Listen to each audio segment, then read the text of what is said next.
Hello everyone, it's Marla here, owner and creator of From Rust to Roses Vintage. And this week's video is all about Halloween.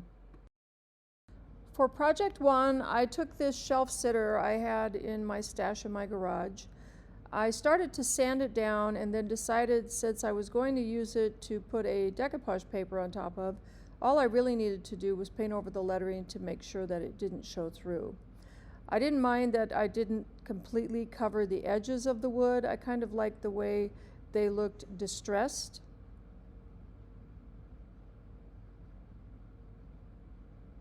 Once I had it completely painted, I got out my paper. I found this decoupage paper somewhere last year. I don't even remember where, but I just have always loved it and decided this year I was going to use it.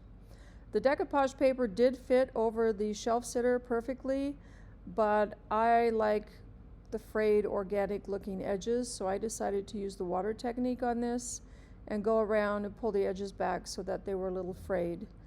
When I laid it down, I didn't think enough of the wood was showing on the edges, so I went in just a little bit near her waistline on both sides and used the water to tear out a bit more of the paper. That way, when I decoupaged it, a lot more of the wood would show on the edges. When I decoupage, I always lay down a starter strip of decoupage gel. This happens to be Pent Art's decoupage glue and varnish. And then I give the back of the decoupage paper a light spray of water. It helps the fibers to expand and it goes on easier. I get less wrinkles this way. The decoupage paper is heavy enough that I did have the option to pick it up and move it around without it tearing. And then to make sure it's down, I go ahead and put some of the decoupage medium on top of the paper as well. I work my way all the way down to the bottom, and since this is a smaller shelf sitter, I really didn't need to do several strips. I could just do the starter strip and then complete the rest of it all at one time.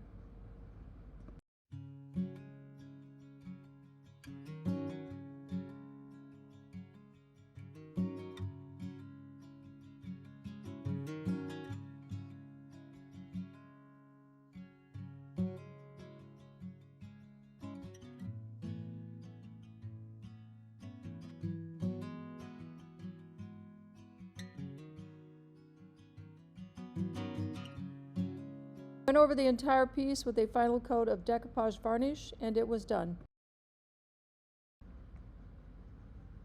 For projects 2 and 3, I got out a couple of frames I had thrifted and then had my husband cut some pieces of MDF board to fit an 8x10 frame.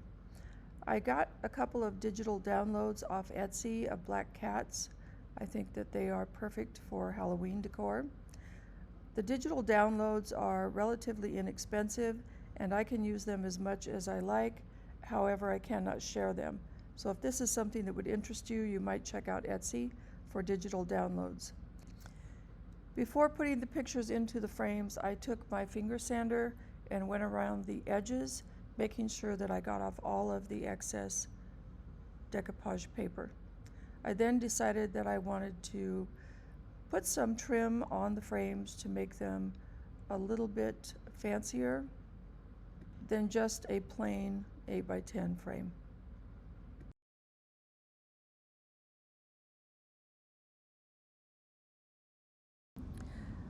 The casting resin that I'm using is a 1-to-1 mix, meaning you mix equal parts of part A and part B. Stir it for about 30 seconds until it gets relatively clear, and then pour it into the molds. They do set up rather quickly, generally within 10 minutes or less.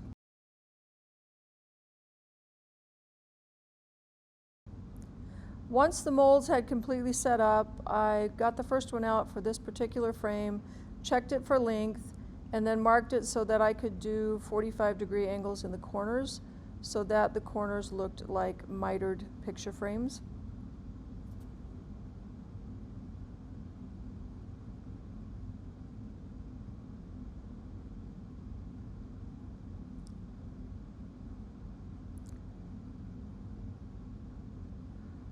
Once I got it cut and glued on, then I proceeded with the process for the other 3 sides. You'll see on the very last one that my corners did not butt up as well as I would have liked them to butt up. I guess maybe had I done some actual measuring, it would have helped. But I had a quick solution for that, and you'll see in a minute how I fixed that corner.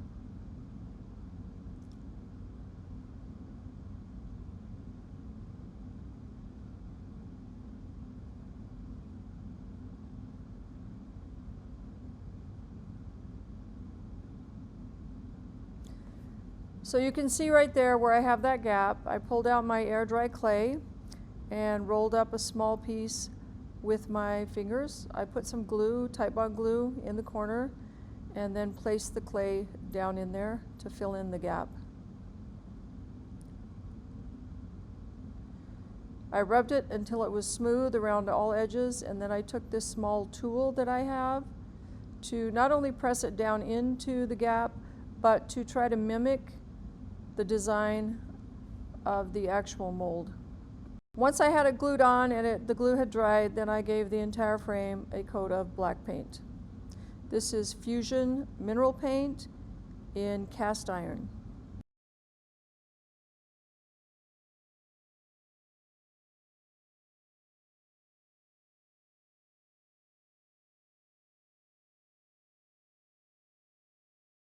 While the frame was drying, I turned my attention back to the decoupaged piece of MDF. I wanted to give the picture a coat of Sweet Pickens top coat. I didn't intend on putting any glass in the frame because the board is heavy enough, but I did want some sheen on the picture itself. After I finished that picture, I then went to the second picture and did the same thing.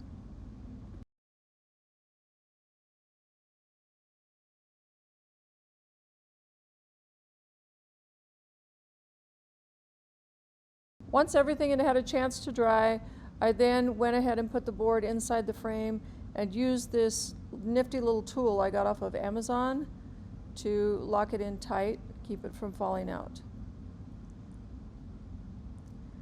I wanted to add something to the frame. I thought it was a little boring, just painted black. So I took some Rub and Buff in vintage gold and lightly went around the frame to bring out some of that detail. You'll notice there I got a little bit more vintage gold in the one spot than I wanted, and Rub and Buff is hard to get off. It really does the job. You put it on something, it sticks. I tried to get it off with that little tool, but it wasn't really coming off. However, there's always a solution. You can just go back and apply a little more paint to cover up the excess gold that you don't want.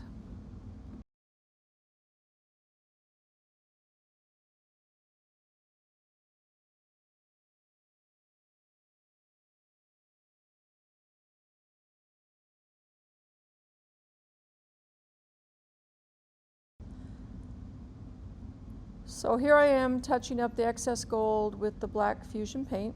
I just covered the section completely, let it dry, and then add more Rub and Buff.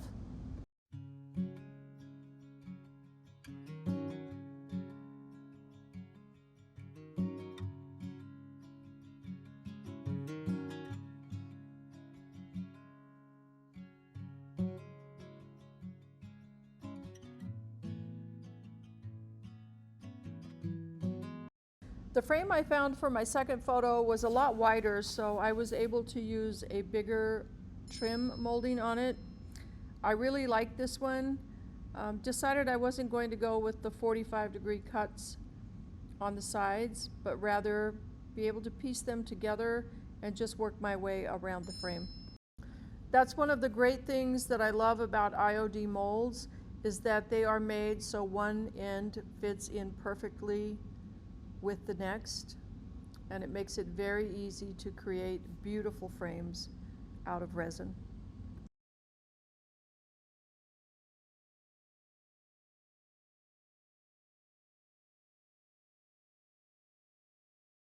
Once I have all of the pieces cut to size and laid out the way I want them, I get out my Titebond glue and start gluing the pieces of trim down to the frame.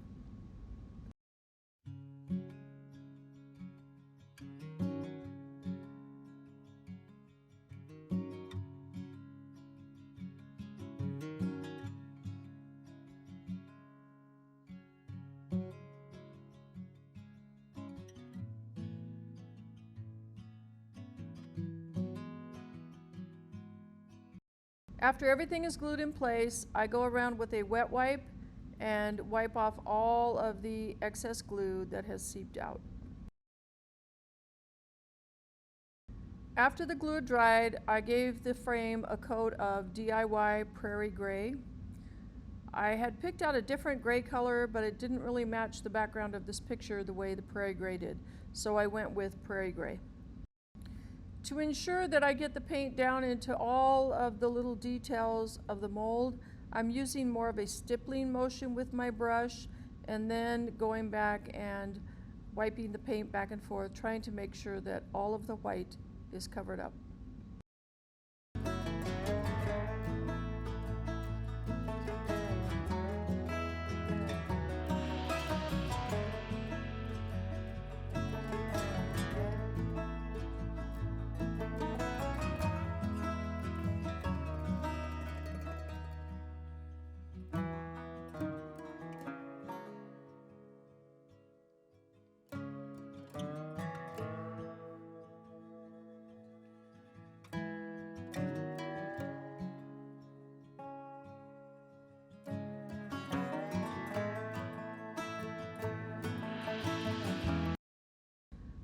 I let the paint dry for several hours, and then I went back in with some black DIY wax so that I could bring out all of the details in the beautiful frame.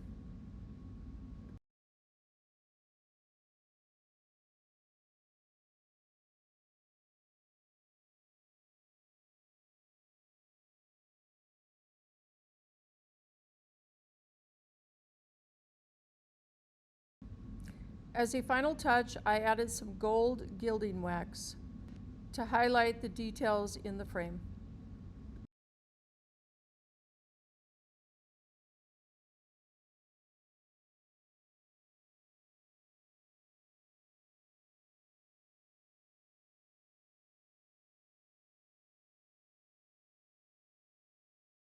Project 4, I got out an old swag I had picked up at Goodwill a year or so ago. The thing was literally falling apart, leaves were broken, petals were falling off the wires. But I loved the structure of it. I loved the material they had used to make the petals and to make the flowers. They seemed very organic. I just knew I could do something with it. Initially, I had planned to just try and restore it the way it was and use it for fall decor. However, when I decided to do a Halloween video, my ideas went in a completely different direction, as you will soon see. I started the project by taking my glue gun and gluing the petals and the leaves back in place, those that were falling apart, those that had fallen off of the wire, just to get a more stable base to work with. As you can see, that leaf there, or that petal, actually came completely off of the wire, but I just used hot glue and put it right back on.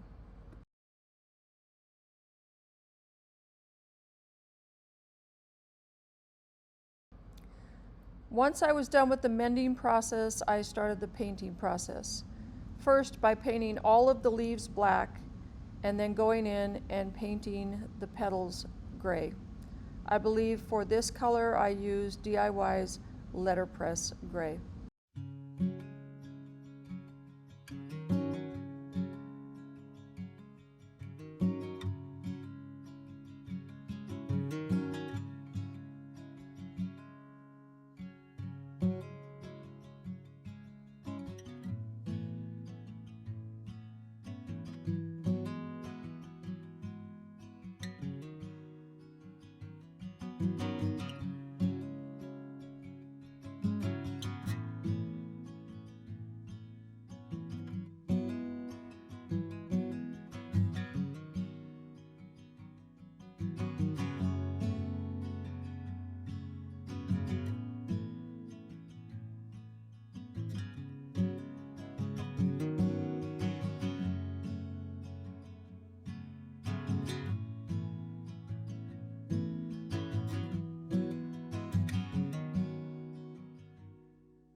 Once all of the leaves and the petals were painted, I then focused on the center of the flowers and used DIY's Cherry Picked, which is a beautiful purplish maroon color, to paint over the yellow centers of the flowers. I then added some of that same color right near the centers, going out on the petals to give some dimension to the flowers. When I had finished the centers, I then moved on to the stems that had the berries and used a gold gilding wax to cover all of the berries.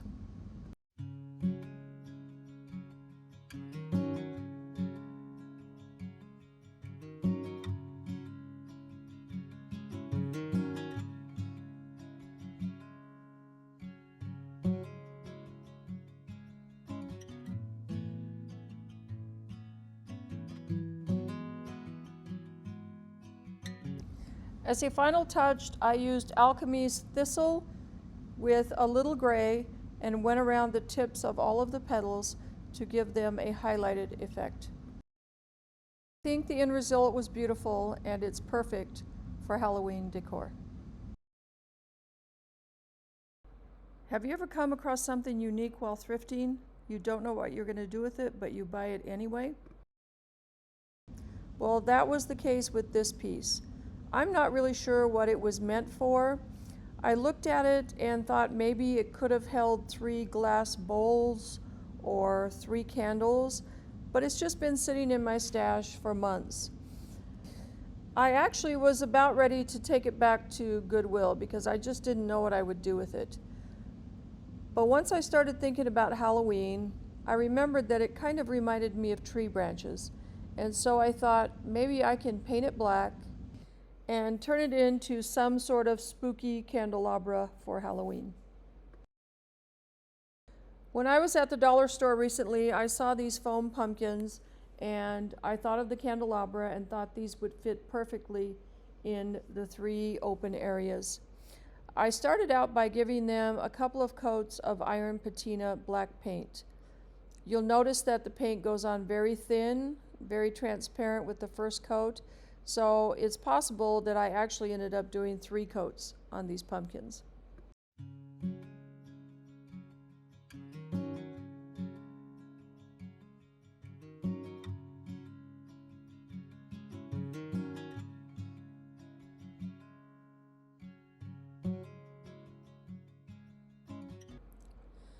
Once I had them all painted, I gave them each a few spritz of the iron patina spray in both blue and green.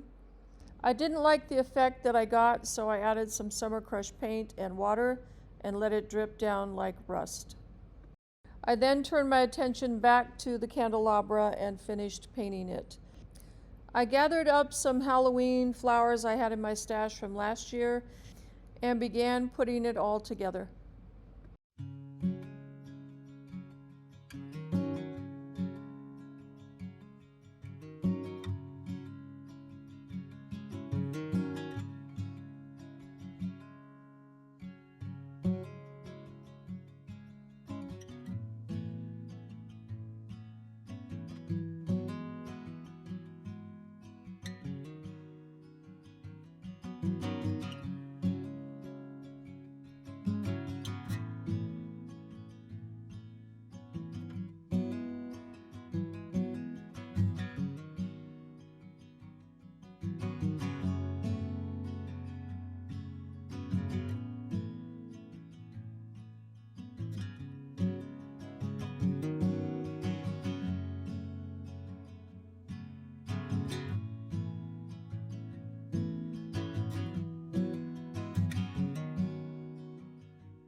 I just kept working my way around the 3 pumpkins, adding florals to wherever I thought it needed some.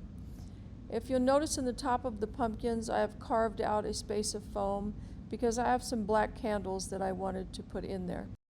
I found out that if you soak candles in warm water for a few minutes, they will bend.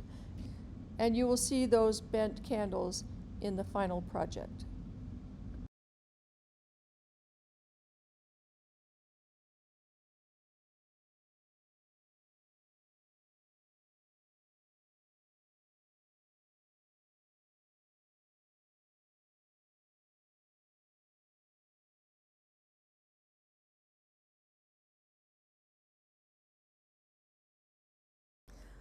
Project 6 was a very quick and easy project. I was online browsing and saw some jack-o'-lanterns that Pottery Barn is selling this year, and I really liked the dark, kind of grungy color that they had made the pumpkins. And although I didn't have a jack-o'-lantern I could upcycle, I did have a couple of ceramic pumpkins in my garage, so I got one out and thought I would try it. I mixed together 2 DIY paints, weathered wood and little black dress, with some salt wash to get a textured paint. And then I used a chip brush to stipple that all over the ceramic pumpkin. This is me finishing up the bottom of it. Once it was finished, I took out DIY decrepit dust and started to dust the surface of the pumpkin using a chip brush. I was a little heavy-handed in some places, but because it was a powder, it was easy to brush off with the chip brush. After I finished it, I thought it was a little too brown, and so I went to my kitchen and I mixed up a concoction of DIY decrepit dust and flour. Yes, flour. And it gave me more of the beige tone I was looking for. I used a little bit of DIY patina so that the flour and decrepit dust mixture would have something to stick to. And I was really happy with the final result. For my last project, I took out a lantern I'd been hanging on to for a long time and poured some resin molds so I could turn it into a Halloween lantern. I glued the molds on the front and then took it outside and gave it a coat of black spray paint. Actually, before taking it outside, I did have to remove all of the glass on the inside, but that was relatively easy to do. When I brought it back in, I began by painting the skull in an off-white color.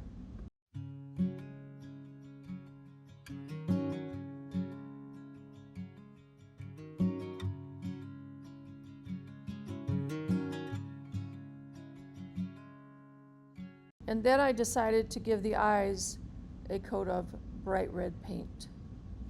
Then I took some fusion mineral paint, I believe in the color Cathedral Taupe, mixed it with a little bit of water to thin it out, and did sort of a dry brushing over the 2 bat wings I had glued on either side of the skull.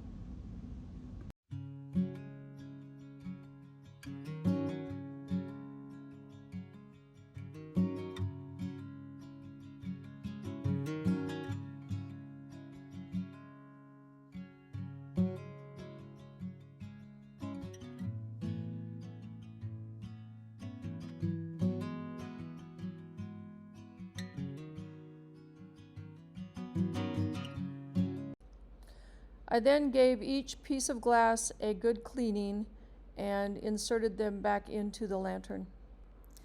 To finish off the project, I found a white ceramic skull I had in my stash, a small battery-operated candle, and some Spanish moss. And I also took a piece of old dried tree branch from a display I use each year for Halloween and added it inside the lantern as well. I gave the skull a little dimension by adding some black wax to bring out the details.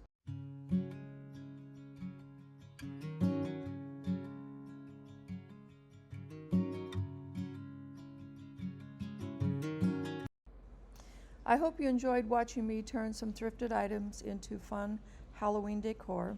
If that's not your style, then I understand, but Halloween has always been one of my favorite holidays, and I look forward to decorating for it every year. If you did like what you saw, please consider giving me a thumbs up and subscribing to my channel. I hope to have my website up and live by the end of the month. In the meantime, if you live in or near the Las Vegas area, you can find many of the products I used in my booth at the Antique Mall of America on South Las Vegas Boulevard. Happy haunting!